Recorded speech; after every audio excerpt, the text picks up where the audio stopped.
I guess I always knew I was black. I'm from the Bronx, New York, so predominantly black and Latino, a lot of brown folks, people of color. And I've always been around people of color, so it was never a thing for me to have to think about what it means to be a person of color in America, because it means it's different being a person of color in the Bronx. So when I got to college, I go to NYU, completely different.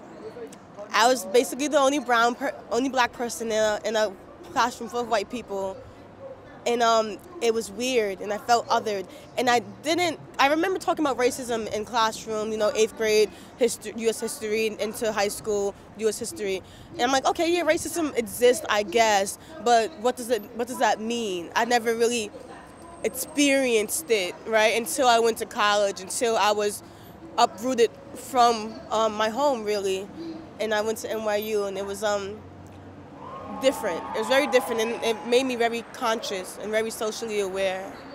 So that's when when it dawned on me, like, oh, wait, you really are black, and this whole race thing that they talk about in the classrooms or you hear about, it's not dead, it's not over. So I mean, I'm on scholarship, thank God. We have to do basic classes in college, writing class, science class, whatever the case may be. In my writing class, I remember saying to my teacher, oh, I'm late for class because of something happened in the Bronx. And she would say like, oh my God, you're such a survivor. I can't believe you made it. And I guess that was her way of brown girl in a white classroom, like you made it, just stuff like that.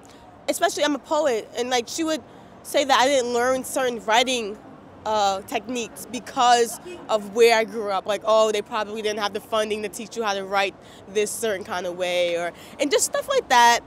Being asked to talk for my whole race. The normal stuff that people normally talk about.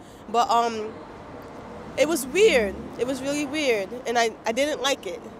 Also, people just look at you differently because you're different, I guess, and they don't know how to accept it or how to handle it.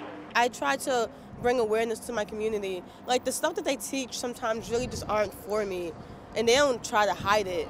They don't try to hide, like, oh wait, when we're talking about this subject, we're not really trying to include you in the conversation, so I have to assert myself in the conversation and make them uncomfortable, which makes me uncomfortable, because I feel like it's a constant fight, and sometimes I'm tired, sometimes I'm tired, sometimes I don't want to do it, but I have to do it. I have to show up every day, and people don't realize that sometimes,